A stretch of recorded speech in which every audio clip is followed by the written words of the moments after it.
Bah du coup, c'est vrai que vas-y, raconte-moi ton expérience en Thaïlande. Mon expérience en Thaïlande? Ouais, quand est-ce que t'es arrivé? Bah écoute, je suis arrivé alors, pour la première fois. La première fois, j'étais venu en. C'était il y a longtemps que j'étais venu en vacances, mais après, je venais pour m'entraîner. En fait, la première fois que je suis vraiment resté longtemps, j'étais DJ avant. Ouais. Donc j'étais en tournée en Asie et j'étais basé. Du coup, je me suis basé à Bangkok parce que je jouais un peu partout en Chine, à Singapour, Hong Kong. Et j'avais décidé de passer 2 mois en Asie où j'allais jouer, j'avais 4 ou 5 dates. Si je me base à Bangkok. Et puis je m'entraînais en France, je faisais de la boxe en France, j'en ai toujours fait un peu des sports de combat, mais comme plus en loisir, comme tu en fais en France. En France, tu vas pas t'entraîner 2 fois par jour. Et je suis arrivé ici, ça s'appelait Elite Boxing à l'époque. C'était en quelle année? C'était en 2013, ça. Okay. 2013, 2012-2013. Et du coup, je suis arrivé ici par hasard et je voulais venir m'entraîner 2 fois par semaine comme en France. Finalement, je suis arrivé 2 fois par jour. Je suis devenu très pote avec un trainer gay. Donc, on est devenu très pote et puis il a commencé à s'occuper de moi, m'entraîner dur. J'ai commencé à combattre un petit peu. C'est déjà la référence que c'est aujourd'hui ou pas? Non, à l'époque, il avait pas, c'est moi qui lui ai fait ses réseaux sociaux. Ah ouais? C'est moi qui lui ai créé son Facebook à l'époque. Il n'avait pas de Facebook, il n'avait rien. Okay. Maintenant, il a 1 500 000 sur Facebook. Ouais. moi, à l'époque, j'étais DJ. Moi, à l'époque, je devais avoir 20 000 followers. À l'époque, 20 000 followers, c'était beaucoup déjà, tu vois, à cette époque-là. Il disait, oh, you famous. Machin. Make your Facebook, it's okay, no problem. Non, enfin, tu vois, toute proportion gardée avec le famous, mais. Et donc je lui ai fait son truc, et après on lui a fait son Instagram, et son Instagram il a on l'a vu grossière à vue d'œil. Il avait déjà 2-3 vidéos de lui qui tournaient, qui avaient fait 10 millions de vues, où il martyrisait 2-3 mecs, mais personne ne savait vraiment qui c'était, enfin voilà quoi. Il était un peu connu dans le truc, mais pas rien à voir avec maintenant. Okay. Là, c'était. Mais par contre, c'était quand même une référence dans le Muay Thai. Il était reconnu par. Ah non, pas tant que ça. Enfin, tu vois, ça avait été c'est un fighter qui s'était blessé quand il était jeune, donc il avait dû arrêter sa carrière un peu prématurément. Après, il est parti, il était moine.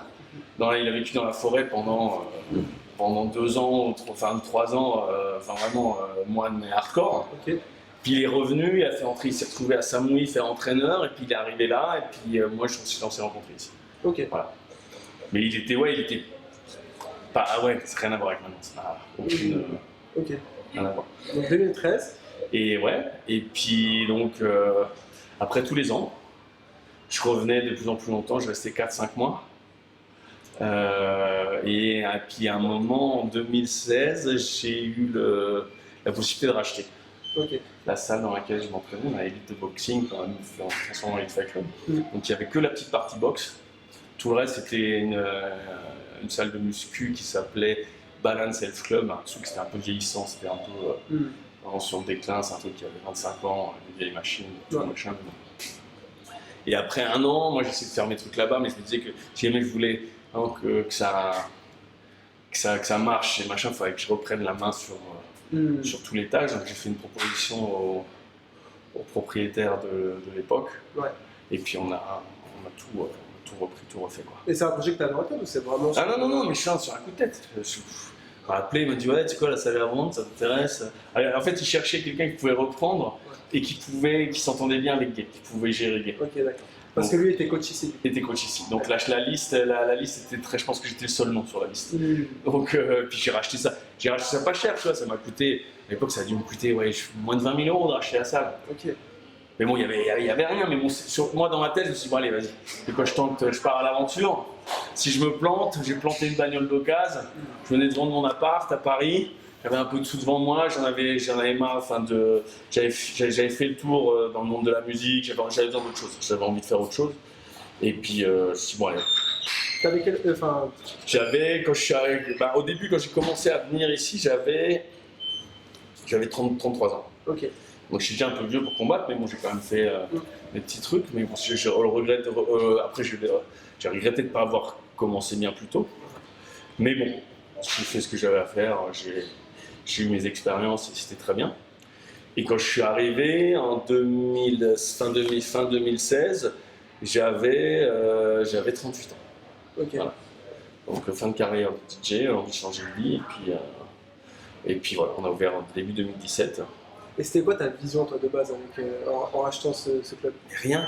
Rien, je faisais juste. Ça c'était. Je suis vraiment. J'ai pas fait de business plan, je suis arrivé là, moi je me suis dit putain, ça y est, j'ai un club de boxe en Thaïlande, qu'est-ce que je vais faire? Tu vois, je pense que si j'avais commencé à planifier le truc, à machin, peut-être que je l'aurais jamais fait. Ouais. Tu vois, je dis ça à mes parents, quand ils m'ont insulté, ils me disent t'es un mongol, tu vas quoi? Tu vas ouvrir un club de boxe en Thaïlande? T'as craqué, toi. C'est en France, tes parents? Ouais, c'est en France, mais tout le monde, même mes potes, ils disent c'est quoi ton délire? Enfin, t'es à côté de la plaque, tu vois.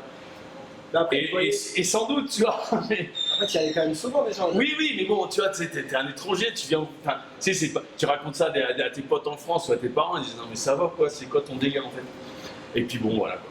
Et du coup, bon, bah, au début, voilà, tu te retrouves notamment, je dis bon, voilà, faut que ça tourne quoi. Ça ressemblait à quoi à l'époque, du coup, Bangkok et les salles ici? Les camps? Moi, à l'époque, quand je venais, 2012, enfin, ça n'avait rien à voir. Les mecs qui venaient, il n'y avait que des mecs hardcore qui venaient, tu vois. Tu venais pour combattre, enfin, tu vois, il n'y avait pas tout ce tourisme Muay Thai, un petit peu, mais les mecs qui venaient, c'était.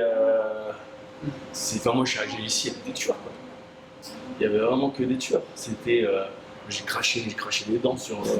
Mais vraiment. Ah ouais? Ah ouais, vraiment, c'était hardcore. Et puis, gay, maintenant, on peut dire, bah, avant, c'était. Maintenant, il est soft. Maintenant, ce que tu vois, c'est gentil. À l'époque, moi, il m'a dégommé déjà. Ah ouais? C'était. Ça se retrouve quand même dans certains camps ici ou Quoi? cette mentalité vraiment hardcore? Bah, nous, on essaie de le pousser. Pour les fighters, on les pousse. Tu vois, moi, j'ai des pros. Ils sont tous hawaïens. Ici, on a plus les pros en anglaise. Ouais. Les pros en Muay Thai, je les ai plus hawaïens, comme ça, moi, je peux avoir un œil dessus. Donc, du coup, attends, t'as trois camps aujourd'hui? 4 maintenant, on vient d'ouvrir Phuket. Okay. Et Phuket, c'est un peu une boutique gym qu'on a fait en partenariat avec les hôtels Radisson. Donc, on a ouvert la première chez eux, ils ont ouvert un nouvel hôtel à Patong. Donc, ils ont fait une gym, un peu de functional training, et ils voulaient mettre du Muay Thai, et du coup, ils voulaient mettre Elite chez eux. Donc, on va avoir 2 entraîneurs là-bas qui vont donner des private classes par jour. Voilà. Mais ça va, c'est pas vraiment camp. Je pense qu'il y aura beaucoup de cours privés et puis des classes. Mais bon, c'est sur Patong, il y a du monde. La marque est quand même un peu connue, l'élite, donc ça nous a rien coûté. Donc ça fait une location pour la brand et tout ça. Ouais, ça dépend. Ouais, voilà, un peu de frais. Donc voilà, donc à l'époque, c'était hardcore quoi. C'était les mecs venaient pour combattre, et puis quand t'allais combattre, à l'époque, c'était pas genre maintenant, les mecs qui se disent sur Instagram, bon, moi je vais me mettre à la boxe là, je vais partir 2 mois, je vais faire des stories, en 2 mois je fais mon combat en Thaïlande, et j'arrive à l'époque c'était dangereux, tu vois. Ah, tu pouvais te faire vraiment ouvrir. Hein. Moi je me rappelle, surtout moi, mon poids, chaque fois le gars il fait it's dangerous your weight, 80 kilos. À 80 kg, moi je combattais à 80 kg, avec les coups ça fait mal, hein. Ouais. Tu peux te faire casser en 2, tu vois. Donc voilà. Et ouais, du coup, nous on essaie de garder un peu ce truc-là. Maintenant, c'est vrai qu'après, il y a toujours un fighter, tu es obligé de. Même si je pense que les techniques d'entraînement et l'approche de l'entraînement a quand même évolué.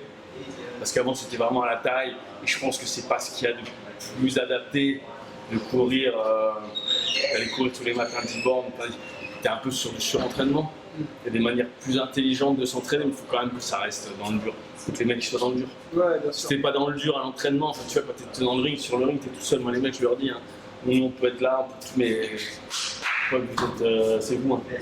Si vous n'avez pas le mental, si vous n'avez pas le cœur, ça, on peut pas l'avoir à votre place. Hein. Parce que du coup, ici, il y a deux types de classes différentes, mais pour les débutants. Ouais, il court un peu de trucs. Après, on a une fighter class, mais la fighter class, sur invitation, quand on a des mecs qui viennent s'entraîner en spécifique ici, qui sont pas forcément nos pros, et qui viennent se préparer pour des. Tu vois, on a une Grug qui est venue pour préparer sa ceinture au One. Ouais. Là, il y a Anissa qui combat au One, elle va sûrement venir finir sa préparation ici. Des fois, il y a des mecs qui viennent juste finir la préparation avec chez nous. Coachs, soit avec leur coach, soit s'ils ont besoin d'un de nos coachs pour tenir des paros. Mais généralement, quand ils sont en fin de prépa comme ça, c'est plus soft que de la vraie prépa. Ouais. Et puis on a une grosse team en boxe anglaise. Ouais. Donc, avec des Français justement. Il y a Giuliano et Flavio Fantone. qui sont deux petits jeunes qui sont vraiment très forts, deux frères. On a un petit japonais qui s'appelle Ayumu aussi qui est bien fort. Après on a des mecs en MMA, après j'ai Benz aussi, qui est champion du monde des super lourds en Muay Thai, qui est coach ici, qui combat encore. Donc Il fait les deux. Combat encore. ben, quand il s'est remis à combattre, là il a fait ses débuts en MMA. Ouais. Voilà. Mais bon, à ce poids-là, ça reste quand même un super boxeur en super lourd. Ouais. Il y a quand même, après, bon, si vraiment il y a des grosses échéances, on fera un break sur le training, il se préparera. Oui, parce que du coup, c'est toi qui gères les boxeurs pro ici. Ouais. Ok. Moi et alors il y a Vassim qui s'occupe aussi pour la boxe anglaise, et je bosse avec Victor Pinto, Ouais. qui aussi boxe avec moi à Elite, et on gère un peu tout ça, quoi. C'est vous qui aidez à planifier les entraînements. Bon, on planifie les entraînements, on planifie les combats, on négocie avec les promoteurs, toute la partie management et compagnie. Ok. Et puis sinon, ouais, quand il faut, les entraîneurs ont des directions à tenir. Après moi, il y a des mecs que je suis un peu plus personnellement en Muay Thai, parce que j'ai des choses que je veux garder un peu Ouais. moi, mais voilà. Ok. Et alors, du coup, quand est-ce que tu as vu vraiment le truc tourner, quoi, entre la Thaïlande où c'est vraiment hard dans les entraînements et la Thaïlande où c'est beaucoup plus. Bah, ça s'est fait petit à petit, Ouais. parce que les arts martiaux sont vachement démocratisés partout dans le monde. La boxe, même en France, tu vois, la boxe, il y a 15 ans, le Muay Thai, c'était un truc, c'était fort, quoi. Ouais. Maintenant, le Muay Thai, c'est devenu, ça c'est hello, je dis bonjour en même temps que je passe. Maintenant, c'est devenu quand même vachement, parce que moi je dis toujours, l'entraînement de Muay Thai c'est pour tout le monde. C'est un super entraînement, c'est un super workout si tu veux rester en forme. Après, d'être un fighter, de vouloir aller combattre, c'est quand même autre chose. Ça vraiment, c'est vraiment pas pour tout le monde. Il faut vraiment se rendre compte de ce que c'est de monter sur un ring, de ce que ça comprend en investissement, en sacrifice, en danger aussi, parce que c'est pas anodin. Hein. Tu peux te faire blesser durement. Hein. Mais voilà. Donc, et ça, c'est que, tu vois, il y a beaucoup de nanas qui s'y mettent, machin, enfin voilà. Moi, je vois les salles à Paris, on bosse avec, je suis pote avec quelques salles, la belle équipe, tout ça. J'ai M. Skarbowski et compagnie. C'est blindé. C'est blindé. Ouais. Tous les cours sont blindés et les gens sont à bloc, tu vois. Et c'est pareil que quand Thaïlande, ça s'est fait. Ben voilà, je pense que ça s'est développé petit à petit avec l'UFC, avec tous les sports de combat qui sont quand même vachement de plus en plus médiatisés. À l'époque, tu voulais voir l'UFC quand c'est sorti, c'était des cassettes qui s'échangeaient limite sous le manteau, tu vois, c'était interdit. Pareil qu'en France, ils ont le MMA c'est légalisé, donc forcément ça s'est vachement démocratisé. Tu vois, chaque fois qu'ils font un UFC à Paris, Bercy c'est plein. Donc ouais. Ok. C'était comment de bosser avec les Thaïs au début? La mentalité est différente. Alors moi j'arrive un peu avec la mentalité européenne, des fois c'est un peu. Ouais, t'es un peu brut, t'as un peu le choc des cultures, mais bon après tu t'adaptes. Hein. Tu t'adaptes, eux s'adaptent aussi, mais c'est à toi de t'adapter. Il y a quoi de différent déjà chez les. Bah déjà c'est plus cool, c'est plus ça baille, tu vois, c'est. Voilà, tu vois, c'est. Ça baille. Tu vois. Pas tout le monde, hein. Mais des fois, des fois il y a des batailles que j'ai accepté de perdre parce que ça valait pas le coup de perdre de l'énergie. Ça sera fait quand ça sera À fait. quel niveau De tout, ça peut être tout et n'importe quoi. Tu vois, des fois, je demande un truc. Genre, exemple, j'ai failli mettre des caméras en montage. Des caméras, je vais installer des caméras. Ça fait 2 mois que les caméras ne sont pas installées. Je dis putain, les mecs, c'est moi qui dois les faire. Donc j'ai appelé un mec, machin, le mec est venu, là, il m'a installé les caméras. Et puis, j'aurais pas fait installer les caméras, quoi. Putain. Oui, ok, boss, we do, et tout. C'est vrai, j'ai putain de caméra. Donc ouais, bref, c'est des petits trucs, hein. C'est pas dramatique, mais bon, ça pourrait, des fois, ça pourrait aller un peu plus. Ouais. Si. Alors c'est peut-être moi j'ai envie que tout aille vite quand j'ai une idée, quand j'ai un truc, j'envoie un message, on a des groupes, machin, compagnie, j'aimerais que ce soit fait dans le quart d'heure. Mais... c'est comme ça. Il y a des points positifs, tu vois que. Ah, mais il y en a plein, il y a plein de points positifs. Ouais. Tu vois, ils sont tout le temps souriants, la joie de vivre, ils sont vachement positifs. Il n'y a pas de stress. Il y a moins de stress. Alors, il y en a toujours un petit peu, mais moins qu'en France. Si t'es correct avec eux, tu vois, ils te le rendent quand même vachement. Moi, chaque fois que j'ai été déçu, c'est pas par des tags, hein, c'est par des étrangers qui m'ont mis à l'envers, qui se croient. Enfin voilà, tu leur as tout donné, tu leur as tout aidé, et puis d'un seul coup ils te la mettent, et puis pour eux c'est normal, quoi. Donc ça par contre, alors les tailles ils peuvent aussi partir du jour au lendemain parce que tu vois, c'est le plein emploi, mais par contre ils vont pas ils ont peur de t'en parler parce qu'ils veulent pas te décevoir. Donc c'est un peu dans la mentalité comme ça, c'est un peu, des fois je dis mais dites-moi, je préfère que tu me dises, je me barre dans un mois. Ok, c'est pas grave. Ou même quand ça va pas, je sais pas. Quand même. Oui, voilà, les Thaïlandais ne sont pas dans le conflit. Donc il n'y a pas la confrontation, ils n'aiment pas du tout la confrontation. Alors que nous, c'est spécial en tant que Français, tu vois, t'aimes bien quand tu moi, des fois, ils savent que je gueule pas souvent, par contre, quand ça gueule, ils savent qu'il ne faut pas. Voilà. Mais j'essaie de ne pas faire ça. Okay. Mais non, ils ne sont pas dans la confrontation, et puis pareil, c'est toujours de. Vaut mieux pas les prendre de front. Vaut mieux contourner le problème et le faire passer. Ça passera. Voilà. Tu bosses avec les coachs sur la partie programmation des entraînements, c'est vraiment, ouais. Surtout oui. Parce que ça ressemble un peu. Moi, je trouve, tu vois, pour m'entraîner aussi en France, tu as un bon mix entre les cours thaïlandais et les cours occidentaux. Ben, on essaie justement d'amener d'avoir un peu une méthodologie d'entraînement qui est un peu. Qui n'est pas seulement basé sur tu fais tes 4 rounds de PAO, tu fais tes 5 rounds de sac, tu fais tes 500 genoux, tu vois, comme à l'ancienne, on essaie d'amener un peu de footwork, un peu de propriométrie, un peu de. Voilà, tu vois. C'est moins monotone. Voilà, moins monotone. Et de structurer un petit peu différemment. Mais bon, comme beaucoup de salles aussi le font maintenant. Parce que tu as des méthodes d'entraînement qui sont arrivées comme dans tous les sports. Et la Thaïlande, la boxe thaï, c'était quand même un truc très enfermé sur lui-même. Maintenant, qui s'ouvre quand même avec les athlètes, ont quand même maintenant des coachs, des coachs de conditioning, de préparation physique, et tout cet aspect-là qui est quand même aussi vachement important. Ouais. Et aussi la récupération que tu n'avais pas vraiment à l'époque. Tu vois, à l'époque, tu t'entraînais c'est entre 4 et 6 heures par jour. Je me rappelle, t'arrivais le samedi, t'étais rincé, le dimanche, tu dormais. Ouais, c'est l'époque. Mais moi j'aimais bien cette période-là, tu te levais, tu t'entraînais, tu rentrais, tu dormais, tu te levais, tu t'entraînais, tu rentrais. Enfin, et ça, tu l'as gardé à Wahine, tout ça ou pas? Ouais. De quoi Wahine, pardon. La mentalité vraiment dure, tu vois, parce que j'ai l'impression que ça change aussi quand tu vas en province, justement. Pour vraiment les fighters pro, ouais, on garde quand même ce truc-là de.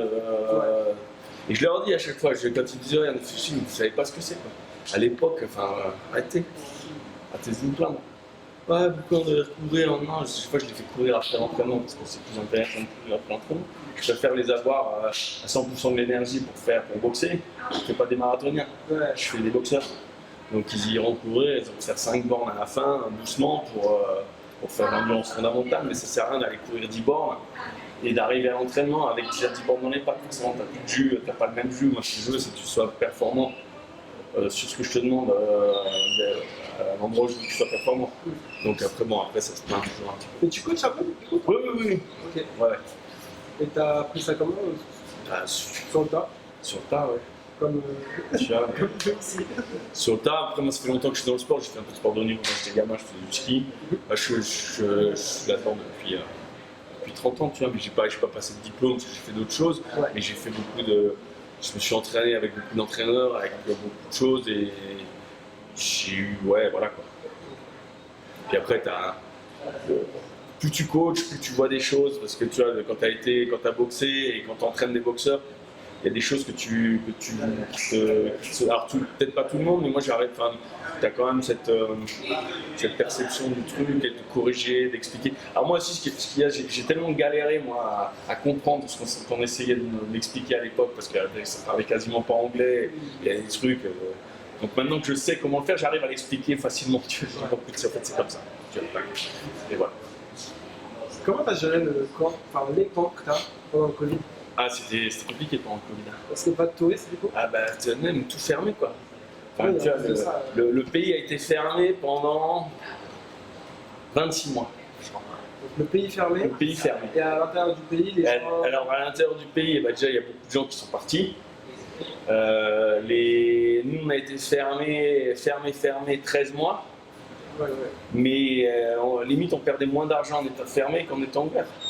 Parce que dès que tu ouvrais, tu avais l'électricité, la clim, le machin, le truc, et les gens ne venaient pas. Déjà d'une, parce que la plupart des gens, il y a des gens qui étaient partis, et puis même le fait d'aller dans une salle de soins, c'était un peu la psychose, d'aller là où il y a du monde, en plus d'aller transpirer, là où les gens respirent fort. Ici aussi, il y avait la peur. Beaucoup ici. Donc ouais, ça a été, j'ai failli tout perdre. J'ai mis toutes mes économies pour essayer de sauver les... Et à la fin, surtout qu'ici, ils ne disaient pas ça va être pendant 2 ans, tu vois. C'est un mois, chaque fois ça repousse. Et puis chaque fois tu remets 20 000 €, 30 000 € pour tenir 5 mois, 6 mois, machin. C'était quoi comme type de frais?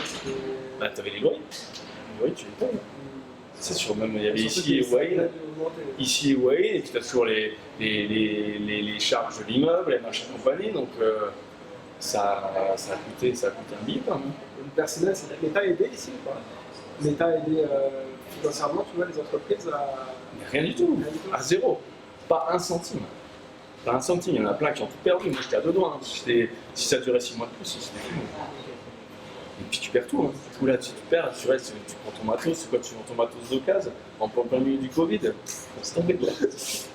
Non mais c'était compliqué. Ouais. Alors c'est une période intéressante à vivre aussi, c'est personnellement, si tu vois, de recul un peu sur le business, sur les trucs et compagnie, mais c'est vrai que bon, tu te dis bon bah après tu étais dans cette fatalité, tu étais un peu fataliste parce que tu disais bon bah c'est quoi si tu perds, voilà, c'est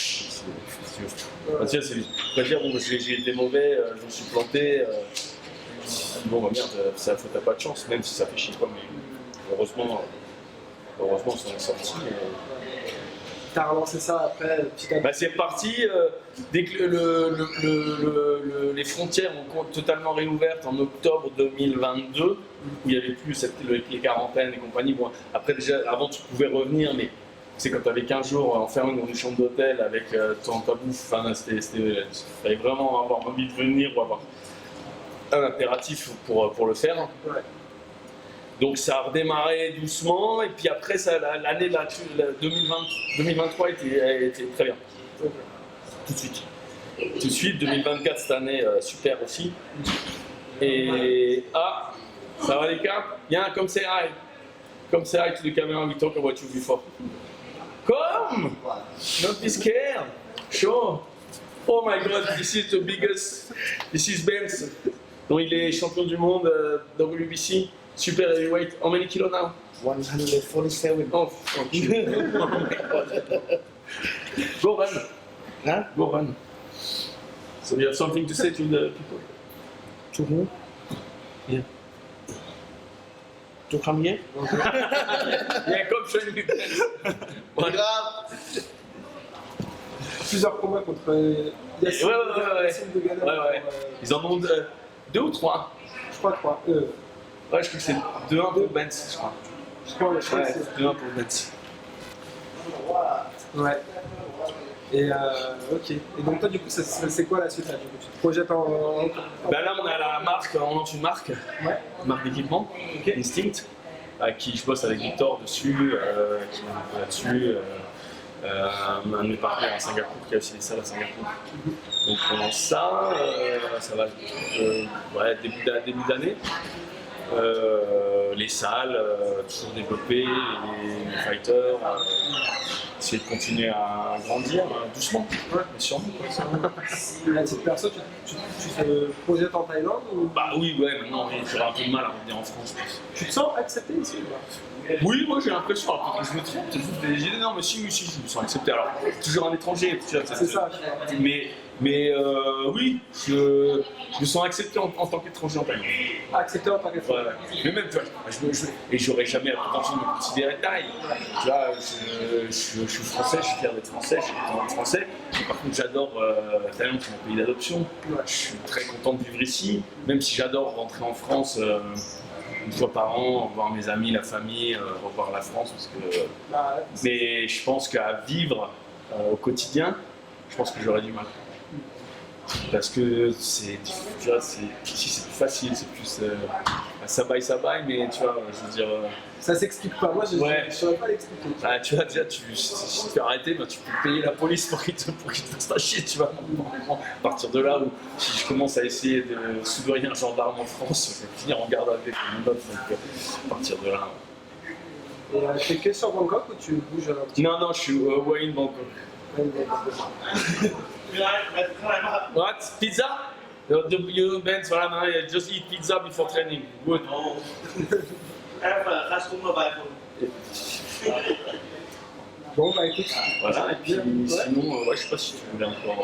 Non, mais c'est très cool, franchement, Ouais. merci beaucoup, c'est vrai, pour ton temps. Et Bah, puis, écoute. moi, j'invite vraiment toutes les personnes qui viennent à Bangkok à essayer. Bah écoute, ouais, venez à Elite si Bangkok, Wayne. Wayne, c'est plus l'ambiance camp. Ouais. Et Bangkok. Et la troisième, du coup, c'est quoi? Le troisième, on est à Komak. Ok. Donc Komak, c'est une île privée. Ok. C'est la seule île privée de Thaïlande, donc c'est vraiment une île. C'est une ambiance complètement différente de tout ce que tu peux voir en Elle est Thaïlande. détenue par. Enfin, C'est une- C'est un taille? C'est une famille thaï. D'accord, ok. Donc ils sont toute la famille a fait des trucs et moi je suis un des membres de la famille de faire Elite là-bas, donc il m'a filé l'endroit et puis on a un partenariat sur l'endroit, mais c'est vraiment si vous voulez voir un endroit différent en Thaïlande, essayez Komak. C'est vraiment très nature, il n'y a pas beaucoup de tourisme, ils veulent vraiment limiter le tourisme, il n'y a jamais plus de 1000 touristes en même temps sur l'île. Et tu as des super plages désertes, enfin, tu trouves vraiment des choses que tu ne vois pas ailleurs. Ok. Bah, génial. Et puis Phuket. Merci. Merci à toi. Merci beaucoup. Et c'était puis très- à bientôt à tout le monde en Thaïlande. Ouais. Ou pas.